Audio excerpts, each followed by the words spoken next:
Hello, my friend. The world of magic, filled with legends and ancient tales, is opening its gates once again. Tonight, in the Gryffindor dormitory by the crackling fireplace, I will share another story with my friends. Join us, for the magic is about to come alive. The wind screamed over the frozen cliffs of Durmstrang Institute, carrying with it the scent of ice and old magic. The castle loomed over the black lake, its towers like jagged teeth against the storm-heavy sky. The waters churned, restless as though disturbed by something unseen, something ancient. High above, the moon was veiled behind a shroud of silvered clouds, casting only fleeting glimmers of light upon the snow-clad rooftops.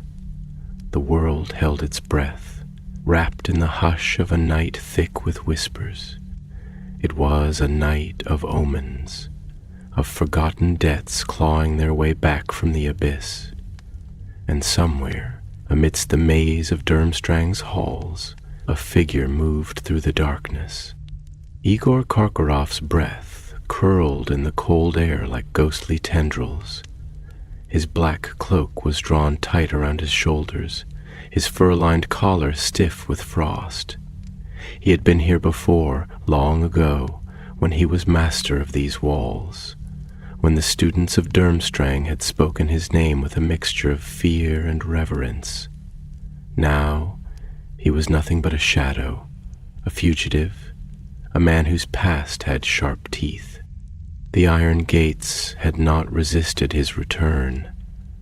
They had creaked open with a sound like grinding bone, as if the castle itself recognized him, as if it remembered. His boots struck the flagstone with a measured rhythm, and yet the echoes that followed did not belong to him alone. He had the distinct, uneasy sense of being watched. But there was no one here. No one alive, at least. Karkaroff had not come back for sentiment, nor for nostalgia. He had come for something he had left behind. Something he had hoped never to need again. But when the past hunts you, when the noose of old sins begins to tighten, there are few choices left. In the candlelit corridors, the paintings of long-dead sorcerers turned their hollow eyes toward him. Some glared with disdain, others sneered, but none spoke. They knew better than to disturb the silence of this night, because it was Friday the 13th. Karkaroff had never been a superstitious man. He had seen enough true horrors to scoff at omens, but even so, something gnawed at the edges of his nerves. He could feel the weight of it pressing against his ribs, the unshakable notion that something waited for him within these halls. As he passed the great icy windows, he saw the lake below, dark and restless. The wind had stilled now, and yet the water continued to roil, as if disturbed by something moving beneath its surface. A memory stirred, an old tale he had once overheard as a student himself. Durmstrang's lake is deeper than anyone knows, and at its heart something sleeps. He exhaled sharply and turned away. Ghost stories and children's fears. He had greater concerns than whispers of old magic. Descending deeper into the castle, he traced his gloved fingers along the rough stone wall, finding the place where the texture changed. A hidden seam. A door that was not a door. This was what he had come for. He pressed his palm against the cold stone, murmuring words that had not passed his lips in over a decade. The rock shuddered, groaned, and then, slowly, began to part. The passage yawned open, exhaling a breath of air so cold it seemed to bite into his skin. He stepped inside. The corridor beyond was narrow, lined with forgotten relics, armor left to rust, banners from a time before Durmstrang had hidden itself from the world. The torches in their sconces flared to life at his presence, as if they recognized an old master. Their golden light flickered against his sallow skin, deepening the hollows beneath his eyes. At the very end of the corridor stood a heavy iron door, its surface marked with runes of warding. He hesitated only a moment before lifting his wand and tracing a single, deliberate motion through the air. The door unlocked with a sound that echoed like a blade being drawn from its sheath. Beyond lay the chamber. It was just as he had left it, a vault of secrets, a tomb of forgotten artifacts. The walls were lined with shelves, each bearing items of power too dangerous, too forbidden to be left in careless hands. But there was only one thing he sought. His gaze landed on it instantly, a small black box sitting upon a stone pedestal in the center of the room. The reliquary of Grimau, a thing of old magic, of dark origins, a tool of last resort. He reached for it, and the moment his fingers brushed the surface, a whisper coiled through the air. "You should not have come back." Karkaroff stiffened. The voice had not come from within his mind, nor from some imagined fear. It had been real, too real. His fingers tightened around the box. The torches in the corridor guttered. Then, one by one, they went out, and in the suffocating dark, something moved. A slow, deliberate step, a pause, another step. Karkaroff turned sharply, his breath catching in his throat. The air had grown thick, heavy with something he could not name. The darkness was no longer just an absence of light. It was a presence, a watching presence. Then came the whisper again, this time from just behind him. "You should not have come back." Karkaroff spun, wand raised, but there was nothing but the blackness, stretching and deepening, swallowing the vault whole. And then, deep in the silence, something laughed. It was not a sound of mirth. It was the slow, rasping exhale of something old and patient. Karkaroff did not hesitate. He seized the black box and turned, striding toward the door. Whatever tricks the castle was playing, he would not fall victim to them. He reached the threshold, and the moment he crossed it, the torches flared back to life. The laughter was gone, but the sense of being watched remained. Karkaroff did not stop.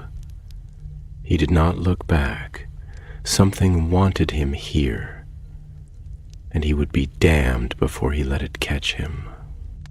The door groaned shut behind him, its final creak stretching long into the silence like a reluctant farewell, as if the castle itself regretted letting him go. The torches in the corridor shuddered in their sconces, their flames flickering like breath catching in a throat, uncertain whether to fully return or to vanish once more into darkness. Karkaroff stood there for a moment, unmoving, gripping the small black box in his gloved hand. The weight of it seemed disproportionate, as though what lay inside was not merely an object but an expectation, a burden. thing with edges that dug into his palm, not physically, but in ways far more profound. For a moment he simply listened.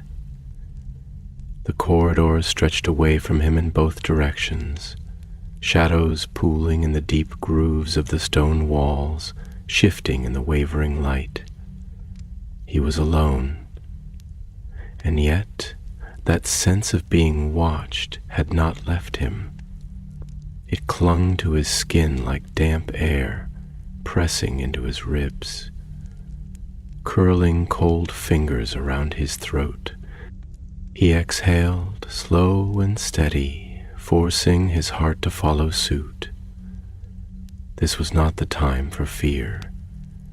He had come for this after all. Returned to the one place he had sworn never to see again, reached for a relic he had sworn never to touch again. And yet he had touched it. He had taken it. And Durmstrang had felt it. The castle was not like Hogwarts, with its shifting staircases and playful enchantments, its hidden rooms tucked behind tapestries that giggled at your confusion. No, Durmstrang did not shift. It watched. It remembered. Its walls were thick with old magic, magic that had settled into the very stones, coiled into the mortar like veins beneath pale skin. There were whispers in its cracks, echoes of footsteps long since silenced, voices pressed into the wood of its great doors like forgotten inscriptions on a tomb. And tonight, all of them had turned their eyes to him. He began to walk, his boots tapping against the stone in a rhythm too deliberate, too measured. The corridors stretched ahead, familiar and yet foreign, as if the years away had not simply aged them, but changed them in some fundamental way. He traced the familiar path toward the northern wing, where the high balconies overlooked the black lake below, where the snow piled in deep drifts against the outer walls, and the winds sang through the iron lattices. He had walked this path countless times before, back when these halls still bore his presence as headmaster, back when his steps carried the weight of authority rather than unease. And yet now, his feet hesitated at each turn as though the castle itself was testing him, waiting to see if he remembered the way or if he had become a stranger within its walls. Then, behind him, a sound, a breath, not his own. It was not loud nor sharp, not the kind of thing that would immediately startle a man, but it was there, a presence that had not been there a moment before, a weight in the air, a shift in the silence. He stopped walking. Slowly, deliberately, he turned his head. The corridor was empty. The torches burned in their sconces, their light casting long shadows that stretched across the uneven stones, writhing slightly with the flickering flames. The air was still, save for the faintest whisper of cold seeping through the narrow, high windows, brushing against the skin of his neck like a warning. And yet, he was not alone.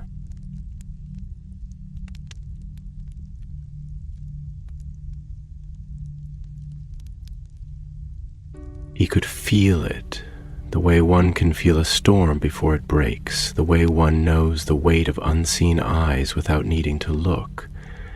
It was not a figure, not a tangible thing that could be measured or fought, but a presence, a watching, waiting thing that had coiled itself into the darkness of the castle, wrapping around the stone pillars and settling into the very floor beneath his feet. And then, very softly, as if the walls themselves had breathed it into existence, Igor. The name was barely a whisper, but it did not need volume to send a cold knife of recognition through his spine. It was not a shout, nor a taunt, not a hissing threat, nor an echo of an old memory. It was spoken with something far worse, patience. It was not a call, it was a certainty. Karkaroff turned fully now, his wand slipping into his hand almost instinctively, his grip tight though his knuckles had gone pale. His breath was slow, measured, though he could feel the way his heart had shifted its rhythm, no longer steady, now something slightly offbeat, slightly too quick. His voice, when it came, was low, deliberate, wrapped in a calm he did not entirely feel. "Who speaks?" For a moment there was nothing. Silence, stillness, and then the torches nearest to him flickered, not just with the gentle waver of fire, but with something deeper, something intentional. Their glow dimmed, as though something unseen had passed between him and the light. He did not repeat his question. Instead, he did what any man who had lived in the shadows for so long would do. He turned and he walked. His steps were faster now, though not hurried, never hurried. He did not flee, did not allow his breath to quicken, though the urge was there, curling tight beneath his ribs. He moved with purpose, with certainty, though the certainty itself was forced. The walls narrowed as he approached the northern wing, the corridors tighter here, the shadows deeper. The air had grown colder, not with the chill of winter, not the simple bite of the wind, but something else, something more ancient, more deliberate. And then, as he turned the final corner, stepping into the vast open chamber that led to the balcony beyond, he saw it. The door to the outer terrace stood ajar, not wide, not fully open, but just enough to let the wind slither inside, carrying with it the scent of ice and deep water. Just enough to let the night spill in, heavy with its weight of watching things. And just beyond the door, standing still, so still he might have mistaken it for a trick of the shadows, a figure, tall, motionless, wrapped in something dark, its edges blurred against the night sky. Karkaroff's breath did not hitch, did not falter. His hand tightened around his wand, but he did not raise it. Not yet. The figure did not move. It only watched, waited, and then, very slowly, as though it had all the time in the world, it smiled, not a grin, not a baring of teeth, just the slow, knowing curve of something that had waited a very long time. The torches dimmed further. The lake below, unseen but ever present, seemed to stir, its waters rippling as though disturbed by something vast and unseen beneath its surface. Karkaroff did not speak, and the figure did not move. For now, it only waited, and Karkaroff, for the first time in decades, felt truly trapped. The cold from the open balcony door slithered into the chamber like a living thing, winding through the room with a deliberate patience, curling against the stone pillars, weaving its fingers around Karkaroff's legs, coiling up his spine like an unspoken warning. The night had a presence here, thick and watching. pressing into the space with an unseen weight, as though it had been waiting for him to step into its grasp. Outside, beyond the iron-railed terrace, the lake stretched out into black infinity, its surface barely visible beneath the smothering dark, and yet something about the water, about its utter stillness, its silence, seemed wrong. It was too calm, too undisturbed, like a mirror refusing to betray what lay beneath it. And yet, for all the unease that slithered through his ribs, for all the quiet insistence of something unseen pressing against his senses, Karkaroff's focus was fixed solely on the figure standing in the doorway. It had not moved. It did not need to. It stood as though it had always been there, as though the castle itself had grown it from the shadows, shaped it from the cold, whispered it into being from the forgotten spaces between the stones. The edges of its form were blurred against the night, indistinct, like smoke just before it dissipates, like a memory on the edge of waking. And yet, the smile, that smile was clear, too clear, curving with a knowing patience, the kind of expression one might wear when a long-laid plan had finally come to fruition. Karkaroff had spent much of his life navigating the unspoken hierarchies of fear. He had known what it was to command it, to wield it like a blade, to let it shape the conversations he had in dark rooms where whispered names carried the weight of doom.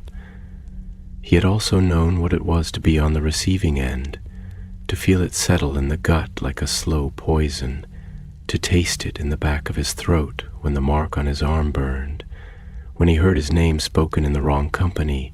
Fear he understood. Fear he could recognize. This was not fear. This was something worse. This was recognition. The figure tilted its head, just slightly, just enough. "Ah," it said, its voice not quite a whisper, not quite a breath, but something that stretched through the cold, something that settled into the air like the final note of a song that had been playing long before Karkaroff had entered the castle. "You expected no company tonight." It did not ask. Karkaroff's grip tightened around his wand, though he did not yet raise it. A duel was something with rules, with an expected sequence: attack, defense, counter. This was not a duel. This was a game whose pieces he did not yet understand. "I expected no one," he said, his voice measured, careful, pressing against the silence in the way one might press against a thin layer of ice, testing its strength before taking the next step. A slow exhale, though whether it was amusement or something else he could not tell. And yet here we are.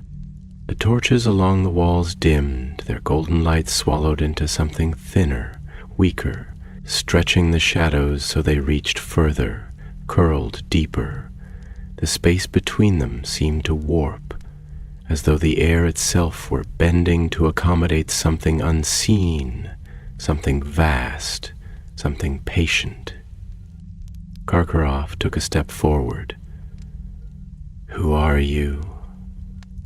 The figure's smile did not change, and yet something about it felt deeper now, stretched wider, as though it had roots in something far beneath the surface.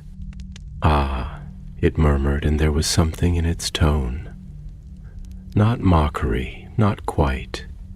A kind of indulgence, perhaps.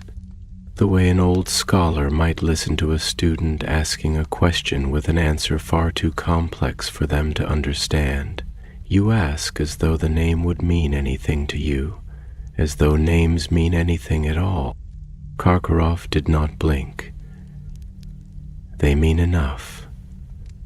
A silence stretched between them, woven with the cold, and then, slowly, the figure stepped forward.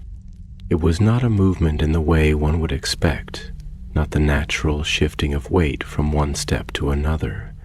It was closer, simply closer, as though the space had bent to shorten the distance between them, as though the act of moving had been bypassed entirely, as though Karkaroff had allowed his mind to look away for the barest fraction of a second, and in that fraction the thing had taken its place before him.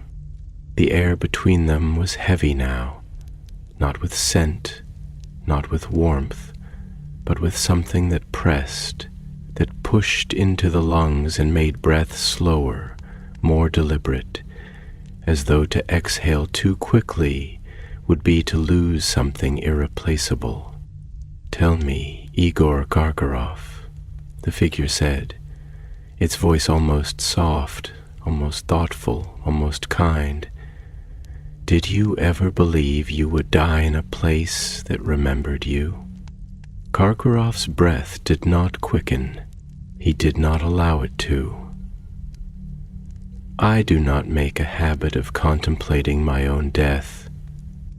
The figure's head tilted once more, its unreadable gaze studying him as though he were a specimen in a glass jar, a thing meant to be examined, to be understood in layers. "No," it agreed with that same infuriating patience. "I suppose you do not. That is the problem with men like you, isn't it? You plan your escapes, you trace your exits before you even step through the door. You carve a path in the frost and follow it blindly, never stopping to wonder where the footprints end, a breath. And then, you have been running, haven't you?" The words were spoken softly, almost conversationally, but they struck with the force of something sharpened to an edge. Karkaroff felt them press into his ribs, not as an accusation, but as a certainty, as a truth so deeply embedded into the fabric of his being that to deny it would be an insult to the very nature of truth itself. "I walk where I wish," he said. "I do not run." Another exhale, another slow, knowing silence. "You have been running since the moment you first understood that death was not merely something that happened to others." The walls of Durmstrang felt smaller now. The castle was vast, its halls stretching over frozen cliffs, its corridors woven with old magic, and yet, in this moment, in this place, it felt small. The space between them was shrinking, though neither of them had moved.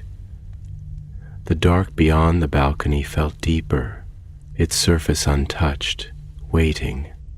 And then, finally, the figure lifted a hand. Not to reach, not to threaten, but simply to gesture toward the small black box clenched in Karkaroff's grip. "You came for something," it murmured, "and now something has come for you." Karkaroff's fingers clenched around the box.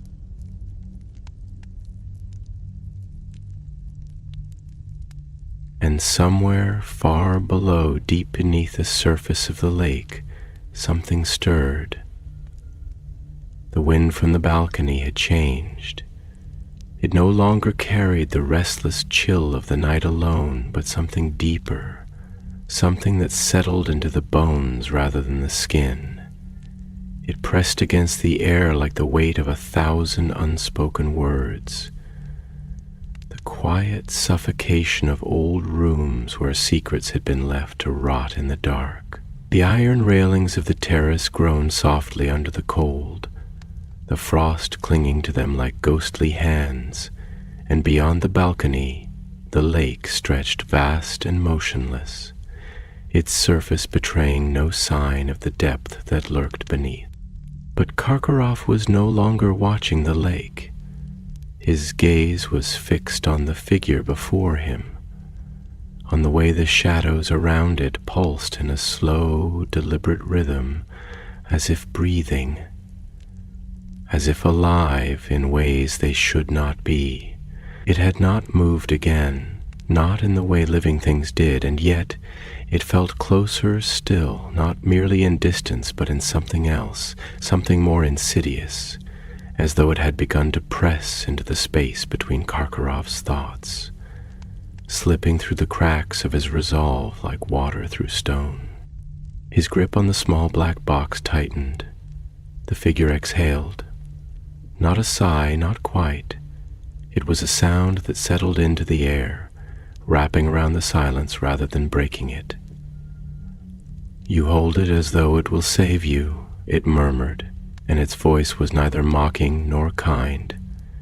It was something else, something weightless and ancient, like the echo of a question long forgotten. As though there is salvation in things that fit inside a man's hand. Karkaroff did not respond immediately. Words had always been his currency, the weapons he wielded in rooms filled with men who measured their loyalty in what they could bargain away. He had built a life on speaking, on knowing when to whisper and when to command, on understanding which truths could be bent and which must be buried beneath layers of careful deception. And yet now, here, in the face of this thing that did not blink, did not shift, did not yield, words felt brittle in his mouth, like parchment left too long in the damp. "I do not need salvation," he said at last, his voice low, deliberate, the kind of careful tone one used when stepping over ice that might crack beneath the weight of a single misstep. "I need only what is mine." The figure inclined its head ever so slightly, as though considering the statement, turning it over as one might inspect an artifact pulled from the depths of a ruined temple, something long buried and yet still carrying the scent of the past. "And yet," it mused, "you came back for something you swore to leave behind. You reached into the past, thinking to take from it what you required, as though the past is a thing that can be carved apart like the carcass of a beast. Tell me, Igor Karkaroff, when did you last look upon the things you left behind and find them unchanged?" The torches along the walls dimmed further, their flames curling into something thinner, weaker, as though the air itself was beginning to swallow the light. The shadows along the floor stretched toward him, not creeping, not slithering, but reaching, as though drawn by something beyond mere movement. Karkaroff exhaled slowly through his nose. "You speak in riddles," he said, though the words were not quite an accusation. He knew riddles. He had spent years among men who wield them like knives, who wrapped their threats in silk and smoke, who spoke in circles until the truth was twisted into something unrecognizable. "If you have something to say, then say it." A silence stretched between them, vast and heavy, settling into the chamber like dust in an abandoned room. Then, very softly, the figure stepped forward. The movement was small, almost imperceptible, and yet Karkaroff felt it in his ribs, in the slow press of something cold at the edges of his skin. It was not fear, not quite. It was the understanding of something vast, something inevitable, the realization that there were doors once opened that could never again be locked. "You have spent your life running," the figure said, and its voice was quieter now, as though the space between them had shrunk, not in distance, but in something deeper, something unseen. You have worn 1,000 names, stood in 1,000 doorways, looked into 1,000 faces that did not know the weight of your past. And yet here you are, standing once more in the only place that ever truly knew you. The wind outside shifted again, sending a low moan through the iron lattice of the balcony. The lake remained still. Karkaroff forced himself to keep his breathing measured. You speak as though you know me. The figure did not smile this time, and yet something about it changed. Not in shape, not in form, but in presence. It had always been there, he knew that now, though he could not say for how long. I know what it is to be a man who does not wish to be seen, it said, and there was something in the way it spoke, something that sent a slow shiver down the length of Karkaroff's spine, something that wrapped itself around his pulse and held it still. I know what it is to look over your shoulder and see only the things you have abandoned. I know what it is to lie awake at night and wonder if the silence outside your door is the silence before the storm, or the silence that means you have already been forgotten. Karkaroff's fingers curled around the box until his knuckles ached. And you expect me to believe that you know these things because you have lived them? The figure exhaled, and it was not a laugh, not quite, but something close, something colder. No, it murmured. I know these things because you have. Something in the chamber shifted. Not the walls, not the torches, not the air itself, but something deeper, something older, something beneath the stone, something that had been waiting long before he had ever set foot in this place. And then, from the depths of the lake, from the endless black expanse beyond the balcony, something moved. It was not the ripple of water against stone, not the idle stirring of the wind. It was deeper than that, slower, vast. And Karkaroff, though he did not turn to look, though he did not step forward, though he did not allow himself to breathe in anything but the measured cadence of a man who still held some semblance of control, he knew that something had awakened. The figure, the thing before him, the presence wrapped in shadows, tilted its head ever so slightly. There is a weight to old things, it said, and its voice was almost gentle now, almost thoughtful, a hunger in them. And you, Igor Karkaroff, you have returned to a place that does not forgive the debts it is owed. Karkaroff did not move, and far below, beneath the still black of the lake, the deep began to stir.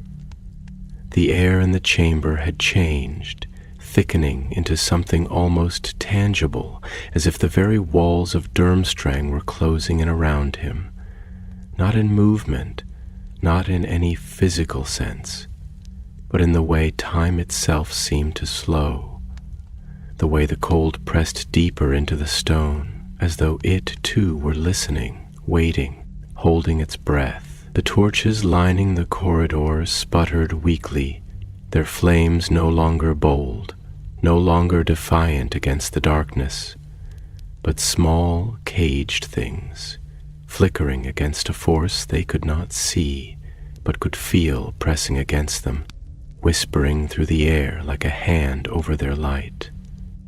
And Karkaroff, standing there with the black box clutched in his fingers, could feel the same pressure settling over him, coiling into the spaces between his ribs, curling into the corners of his thoughts, pressing into the back of his mind like the first cold touch of an oncoming storm. The figure before him had not moved again, and yet its presence had grown, stretching into the room like roots burrowing into deep soil, like water creeping into cracks in the ice, slow and patient and inevitable. It stood as it had before, its form blurred against the shadows, but its presence sharper than steel, heavier than the weight of history, the weight of regret, the weight of 1,000 footsteps leading back to the places a man had sworn never to return. You feel it now, don't you? The figure's voice was a thread through the silence, not loud, not forceful, but woven into the very air, sinking beneath the skin, that old truth, that old knowing, the understanding that places like this do not forget, that they are more than stone and wood, more than corridors and rooms, more than bricks layered atop one another with no mind of their own, that they remember the ones who walk them, remember the names that were spoken within their walls, remember the hands that touched their doors, the feet that crossed their thresholds, and when one of those names, one of those hands, one of those footsteps returns after too long a silence. Places like this wake. Karkaroff inhaled, slow, controlled, measured, though his grip on the box had tightened. Places do not wake, he said, his voice low, even, steady despite the pressure at his throat, despite the way his heart beat with a deliberate slowness that felt unnatural in his own chest.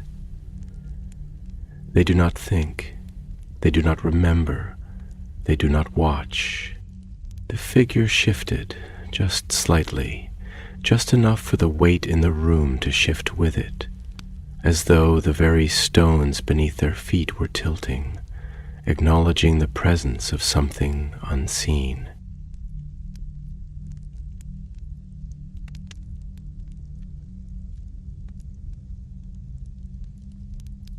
"Ah," it murmured, and though it did not laugh, though it did not mock, there was something in its tone that made the space between them feel thinner, made the cold feel deeper, made the dark feel heavier. But you know better than that, don't you? You have always known better. You stood in rooms filled with men who spoke of magic as though it were merely a tool, something to be wielded, something to be controlled, something to be bent and shaped by the will of those who had power enough to command it. You watched them speak of spells as though they were merely words, incantations, as though they were nothing more than a sequence to be learned and repeated. You sat among them and you listened and you pretended to believe it because it was convenient, because it was necessary, because to admit otherwise would be to acknowledge something far more dangerous, something far more difficult. But deep down, you knew. You always knew. A pause stretching between them like a wound left open too long, like a breath held too long beneath water. You knew that magic is not merely spoken, that it is not merely learned, that it is not merely commanded. You knew that it lingers, that it seeps into the walls, that it soaks into the very bones of the places where it is used, where it is whispered, where it is cast, that a place like this place, would never be merely a building, never be merely stone and cold, never be merely corridors stretching in lines through the dark. You knew it would have a mind of its own. You knew it would watch. You knew it would wait. The torches flickered violently as though something unseen had breathed against them. The iron railing of the balcony let out a long, low groan as the frost thickened over its surface. And beyond, far beyond, in the vast black stretch of the lake, the silence deepened. Not the silence of stillness, but the silence of something beneath. Something waiting, something pressing upward against the thin barrier between what was known and what was not. Karkaroff's breath was steady, but his pulse had changed. He did not allow himself to look down at the water. "You speak as though you were here," he said, his voice carefully void of reaction, void of acknowledgement, void of anything that might give this thing, any foothold in the spaces between his thoughts. "As though you have walked these halls, stood in these chambers, touched these walls with your own hands, and yet I have never seen you before." The figure's head tilted slightly, not in question, not in confusion, but in something deeper, something unreadable. "Ah," it murmured, as though the word itself carried a weight beyond sound, beyond speech, beyond language. And that is the problem, isn't it? You believe that what you do not see does not exist, that what you do not know cannot know you in return, that what has remained in the dark has no memory of you, no understanding of the shape of your footsteps, no recognition of the sound of your breath. You believe that because you have never seen me, I could not have been here. You believe that because you have never known my name, I could not have known yours. You believe that because you have never spoken to me, I could not have been listening. The air was heavier now, pressing into the space around him, curling into the hollows of his lungs, making each breath feel slightly more like an effort, slightly more like a thing that must be deliberately taken rather than given freely. "You," the figure said, "believe many things that are not true." And then, as though the weight of the words themselves had shifted something unseen, the darkness beyond the balcony moved. It was not a trick of the wind.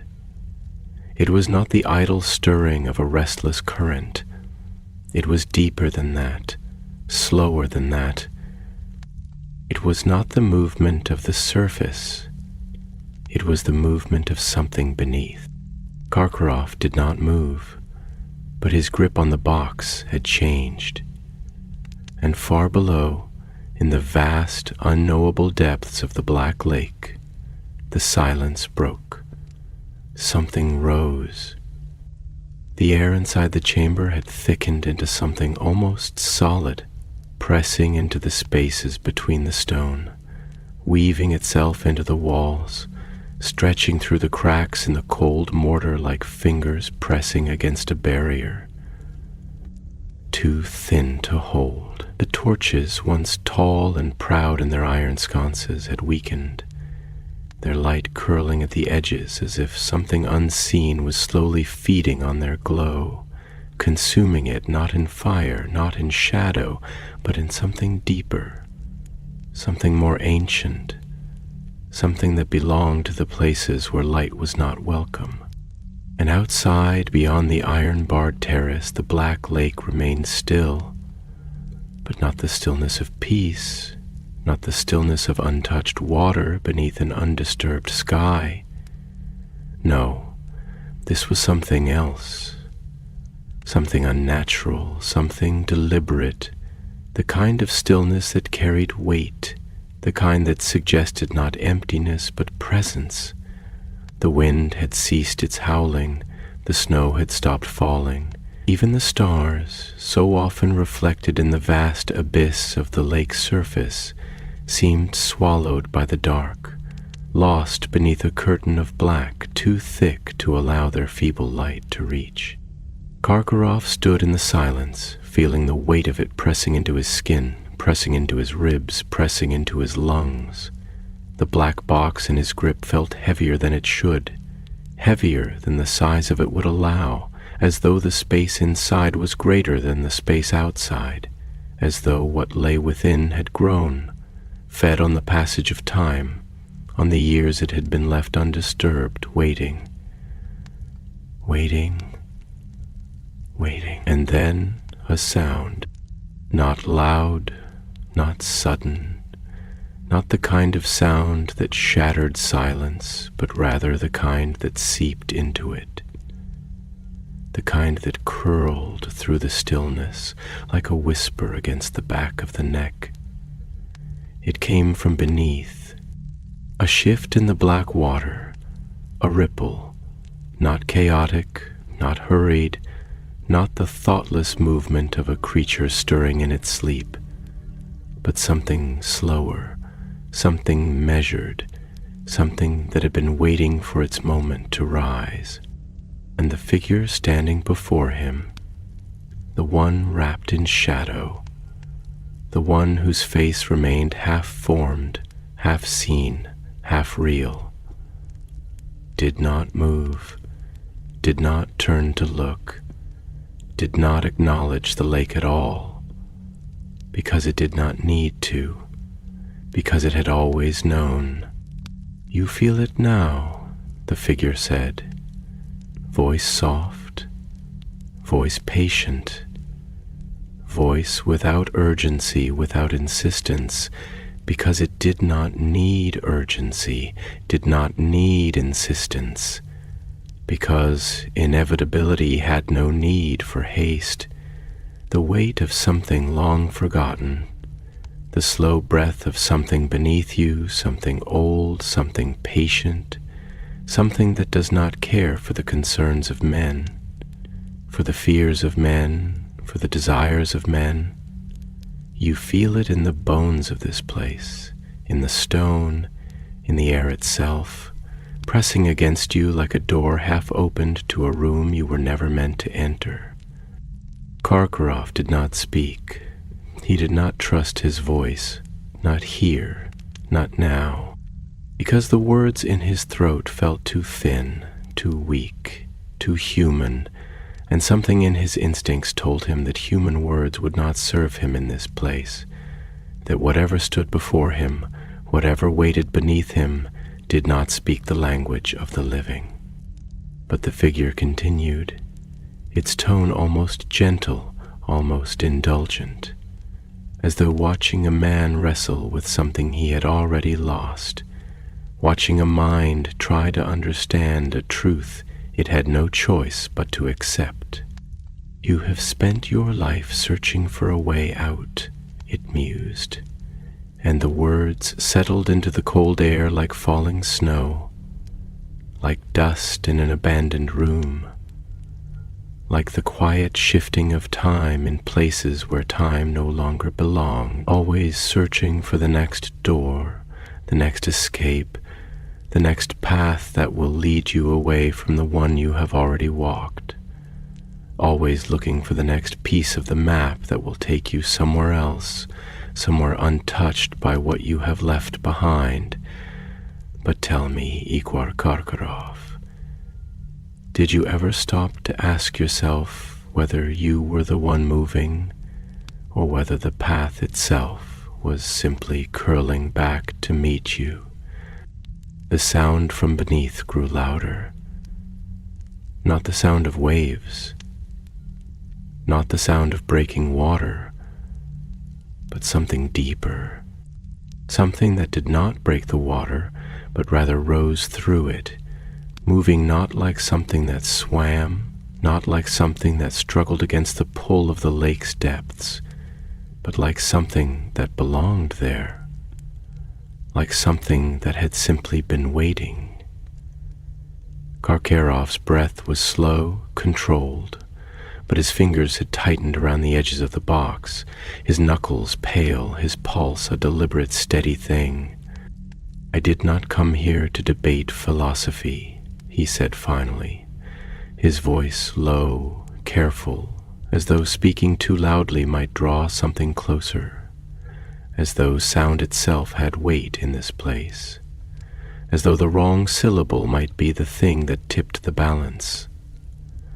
I did not come here for riddles. If you have something to say, something that matters, say it plainly. The figure exhaled, and though it was not a sigh, though it carried no impatience, no exasperation, there was something in the breath, something in the slight shift of its form, that felt like amusement. "Ah," it murmured, and there was something in the way it shaped the word, something in the way it let it stretch between them, slow and knowing and utterly without doubt. "You have mistaken my meaning. You think I am giving you a choice. You think I am presenting you with something to answer, something to argue against, something you might turn away from, refuse, deny. But there is nothing here to deny. There is nothing here to refuse. I am not speaking of what will be. I am not speaking of what might be. I am telling you what is." The torches dimmed further, their glow stretched thin, their flames trembling, and Karkaroff felt the shift, felt the change, felt the weight pressing deeper, heavier, as though the very air had begun to buckle under its own gravity, and from beneath,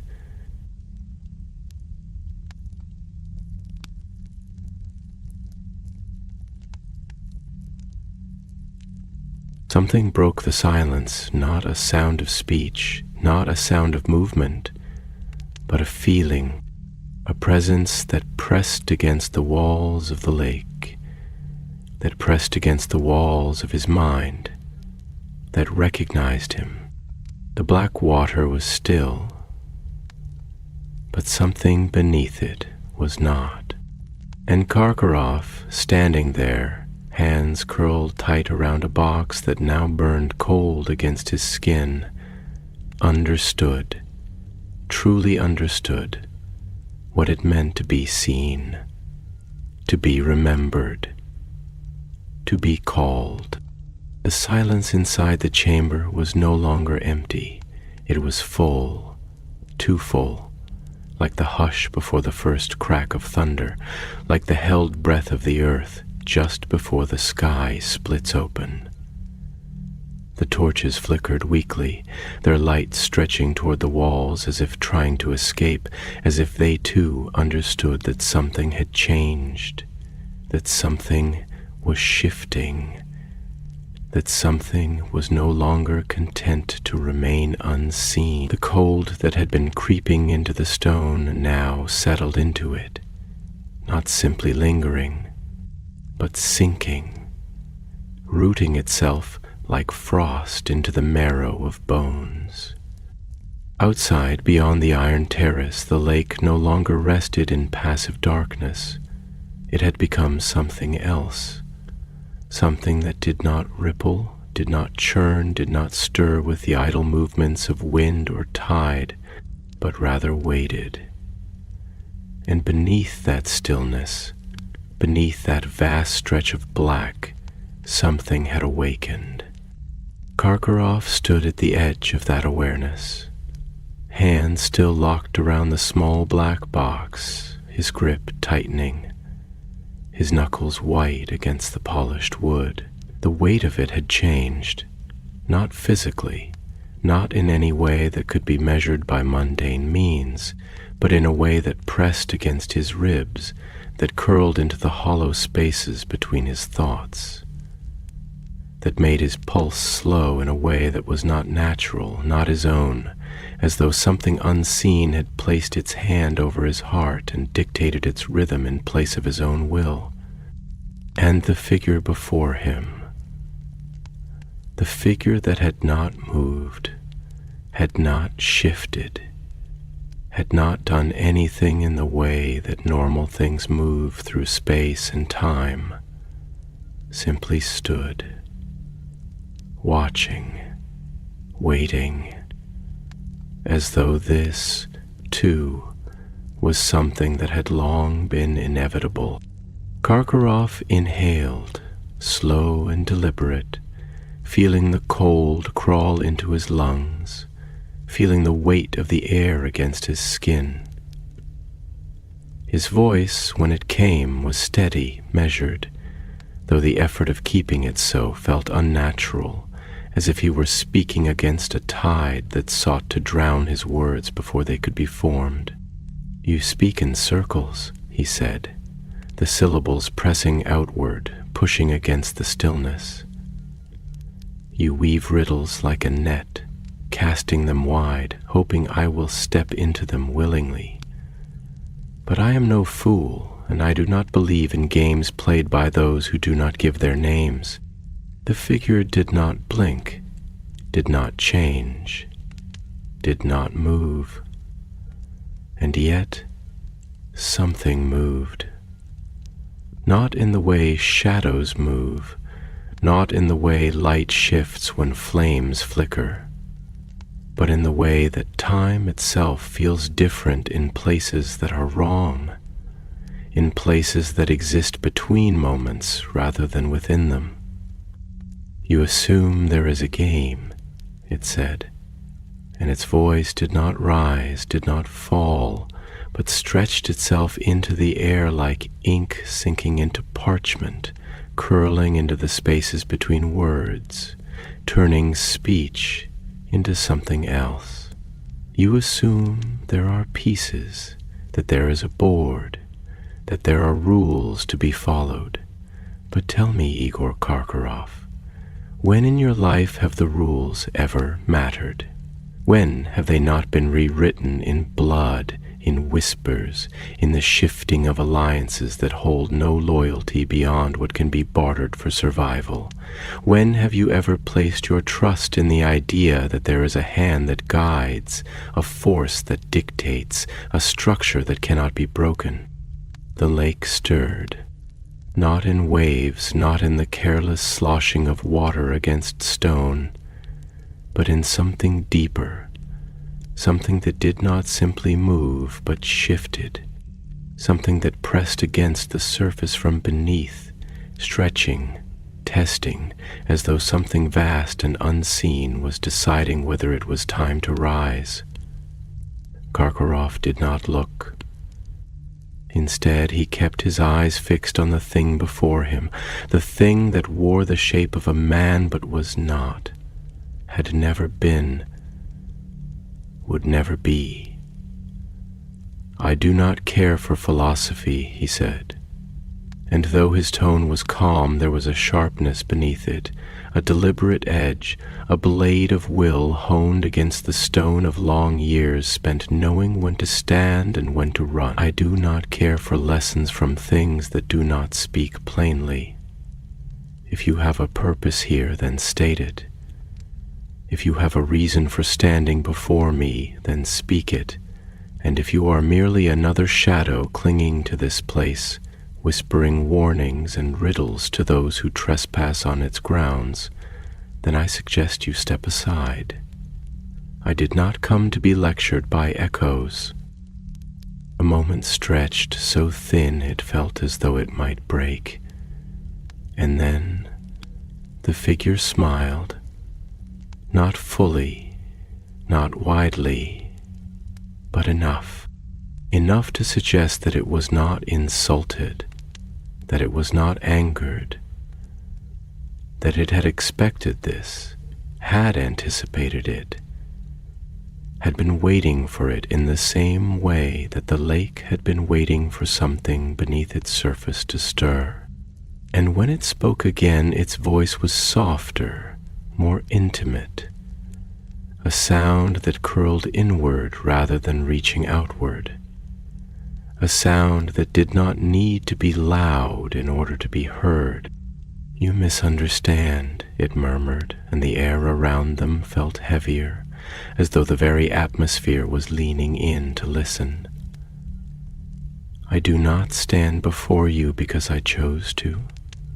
I stand before you because you called me here, because the weight of your past pressed itself into the stones of this place, because the things you abandoned did not remain abandoned, because the debts you left unpaid did not vanish simply because you refused to look at them.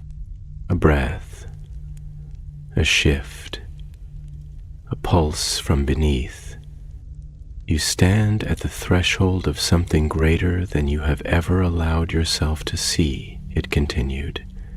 And now the words no longer felt like conversation, no longer felt like speech, but rather like something more, something deeper, something that was being woven into the air itself. You have spent your life running. But tell me, Igor Karkaroff, where do you think roads go when they are no longer meant to lead forward? Where do you think doors open when they were never meant to let you escape? The box in his hands pulsed, cold as the grave, heavy as the weight of forgotten things, and then the lake broke, not violently, not in an explosion of water, but in a single perfect point of disturbance, a place where the blackness split, a place where something rose. And in that moment, as the air pressed into his lungs, as the weight of the world itself seemed to shift, Karkaroff understood this was no longer a question of escape. This was no longer a question of returning to the world he had left behind. This was a summons, and he had answered it. The lake had been waiting. Not passively, not in the way that water rests in the embrace of its banks, not in the way the wind stirs it in idle patterns. No, this was something older, something deliberate, something that had known patience in the way mountains know time, in the way forgotten things endure beneath the weight of centuries. And now, as the surface broke, not in violent rupture, not in chaos, but in the slow, inevitable rising of something that had never been buried, merely dormant. The air itself seemed to twist around the moment, drawing it inward, making it absolute. Karkaroff did not move, though every instinct that had kept him alive through the years, that had whispered to him in darkened alleys, that had led him away from places where his name was spoken in hushed, dangerous tones, screamed at him to step back, to turn, to flee. But there was no fleeing from this, not now, not anymore, because flight is an act of refusal, of denial, and some things cannot be denied. Some things do not chase, because they do not need to. They only wait for you to come back. The black box in his grip had grown colder, but not with the simple chill of winter, not with the biting frost of Durmstrang's northern winds. This was a different kind of cold, a deep, seeping, marrow-drenched thing that was not simply an absence of warmth, but the presence of something else, something that had reached through the years to reclaim what was owed. His fingers felt stiff against the wood, the edges sharp against his skin, as though the box itself had become part of him, woven into the lines of his palms, etched into the grooves of his bones. And the figure before him, tall, motionless, the edges of its form blurred by shadow, but its presence sharp, unmistakable, watched in perfect stillness, as though the world beyond them had ceased to exist, as though nothing beyond this moment mattered. It was never about escape, the figure said, its voice no louder than before, no more insistent, no more urgent. It did not need urgency. It did not need insistence, because inevitability has no need for raised voices. You have spent your life believing in doors, in pathways, in ways out, and you have been clever, Igor Karkaroff. You have been resourceful. You have been quick and you have been ruthless, and that is why you have lived. But tell me, in all your searching, in all your turning away from the things that have sought to follow you, have you ever once stopped to wonder what would happen when the road finally ended?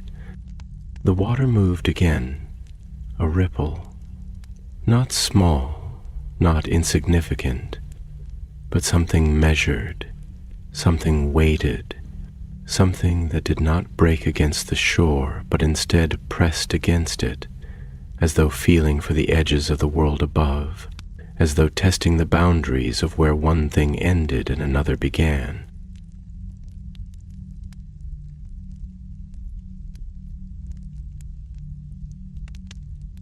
You believed you could leave things behind, the figure continued, its voice threading through the cold like silk pulled through the eye of a needle, soft and precise and without effort. You believed that the past could be outrun, that the weight of your choices, of your betrayals, of your debts, could be discarded like a cloak when the wind changed. You thought that if you stepped far enough away, if you abandoned enough, if you left the right things in the right places, that they would simply cease to exist. But the past does not disappear simply because you turn your back on it. The past does not dissolve into dust. The past waits.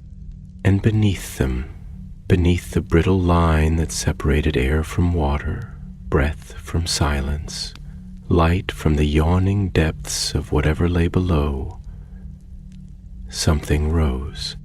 Karkaroff could not see it, not yet, but he could feel it, feel the shift in the space around him, feel the weight pressing upwards, feel the certainty that the surface was no longer merely a barrier, but a door that had been unlocked, a threshold that had been crossed.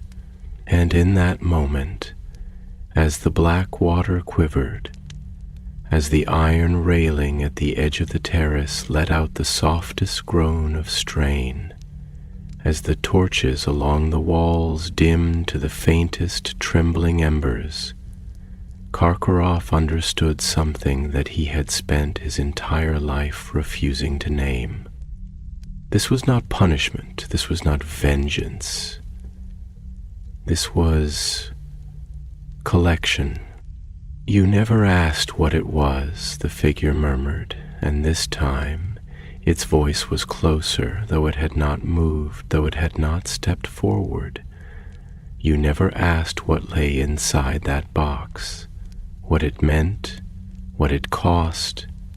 You never wanted to know, because knowledge would have made you accountable, because knowing would have made it real. Karkaroff swallowed, but his throat felt tight, as though the cold had settled there, thick and unmoving. His voice cracked against the silence, not because it was weak, not because he was afraid. No, he would not call it fear, would not name it as such, but because it was difficult to speak in a place where words had lost their meaning, in a place where time had folded inward, where memory and reality had twisted into something that no longer belonged to him.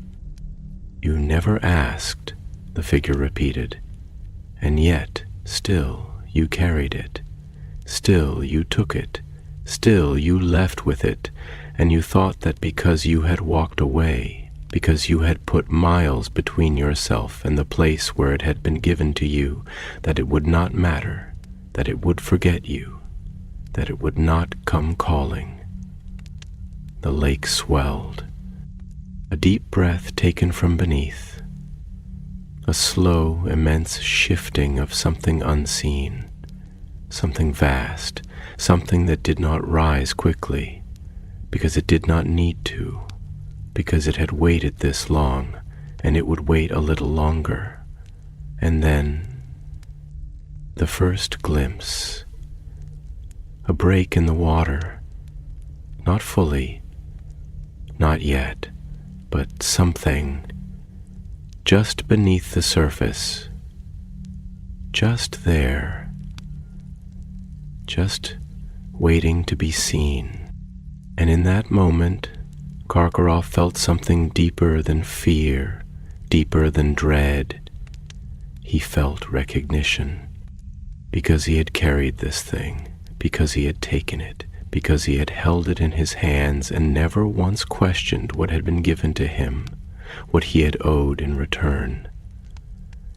And now, as the surface trembled, as the space between past and present crumbled into nothing, as the breath of something vast and old and knowing pressed against the night, the box in his grip opened.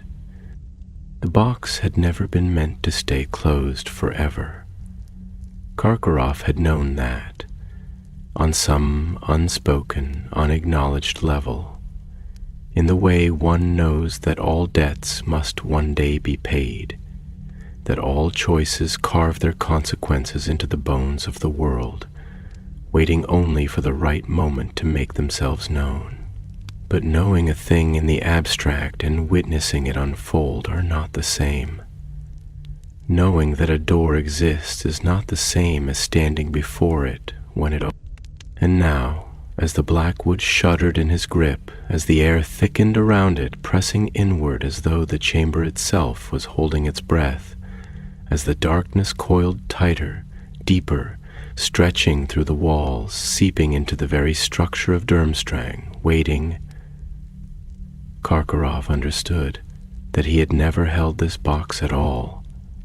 It had held him.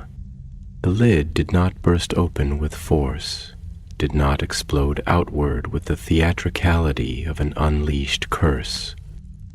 No, it was slower than that, more deliberate, the way a wound slowly splits beneath the weight of something unseen, the way a forgotten whisper finally returns to the lips that first spoke it. The hinge creaked, soft and strained, as if it had been waiting for this moment to exhale. The cold it exuded was not the cold of the northern wind, not the cold of snow-laden air or frost-kissed stone, but something else, something deeper, something without origin. It did not radiate from within the box. It pulled. Karkaroff's breath slowed. His fingers, so tightly wrapped around the edges, had gone stiff, locked into place as though the weight of what he held was no longer just physical, no longer bound by simple laws of touch and grasp and pressure, but rather by something more intrinsic, something older than the words that might be used to name it. His heartbeat was steady, but it was no longer his own rhythm. It had fallen into something else, something vast, something patient, something that did not belong to flesh and blood and bone. The figure standing before him did not move. It did not need to. "Now you see," it murmured, and its voice was softer than before, not because it had lost its weight, but because it no longer needed to press. The pressure was already there, woven into the air, into the moment, into the space between the past and the present, that had now collapsed into nothing. Now you understand why there was never a road that could lead you away, why there was never a path that could take you beyond the reach of the things you chose to carry. You were never running from something. You were running with it. Karkaroff inhaled, but the breath did not feel like his own. It felt borrowed, stolen from the air that was no longer free to move as it wished, taken from the space that had narrowed around him, that had closed its fingers around this moment, shaping it into something that could not be undone. He did not look down. He did not want to look down, but he felt it. The box was open now, and it was empty. Except it was not. Not in the way that a vacant room is empty, not in the way that a hollow cup holds nothing, not in the way that silence simply means the absence of sound. No, This was an emptiness that was present, an emptiness that was not a lack but a force unto itself, something that had existed long before he had ever laid hands on this thing, before he had ever believed himself clever enough to take it, before he had ever made the mistake of thinking that a closed lid meant something had been contained. Nothing had been contained. Nothing had ever been contained, because the emptiness itself had been the thing waiting inside, and it had never been bound by the box at all. The first movement, not from the box, not from the chamber, but from below, the lake, the thing beneath. It had waited long enough, and now it came. The surface broke, not in the way water is broken by a stone, not in the way a ripple expands outward when something disturbs its stillness, but in the way a veil is lifted, in the way an illusion shatters, in the way something that has always been there finally allows itself to be seen. A shape, not a figure, not a form that the human mind was meant to understand, not something that could be defined in terms of arms and legs and eyes and features, but something older, something vast, something that had no need for the frailty of limbs or the limitations of flesh. It did not move with the mechanics of a living thing because it was not alive in the way that living things are. It simply was. It rose, and the air in Karkaroff's lungs turned thick. It rose, and the torches along the chamber walls flickered and died as though they had never been there at all. It rose, and the weight in his chest tightened, like hands pressing into his ribs, like fingers curling around his heart, like something that had always been there, merely waiting for permission to close its grip. It did not speak. It did not need to speak, because it had been speaking all along. The whispers in the walls, the weight in the air, the emptiness in the box that had never been empty at all. It had been calling him since the moment he first stepped foot inside this castle again. And now he had answered. The figure before him did not smile, it did not gloat, it did not revel in what had unfolded, because it had never been a player in this game. It had only been a guide, and now its work was done. "You have come home," it whispered, and the words curled through the air like threads of ink spilling into water, dissolving, stretching, becoming part of the space itself. "And the things you left behind have come for you at last." Karkaroff could not move, could not breathe, could not speak. The thing beneath the lake had no need for the sound of his name, because it had known him long before he had known himself. And as the darkness surged forward, swallowing the last slivers of torchlight, of fire, of thought, he understood this had never been about vengeance. This had never been about punishment. This had only ever been about collection. The past does not disappear. The past does not forget. And some debts are paid in ways that cannot be undone. The lake rose. The darkness took him, and Durmstrang did not watch him leave, because Durmstrang never lets its own escape.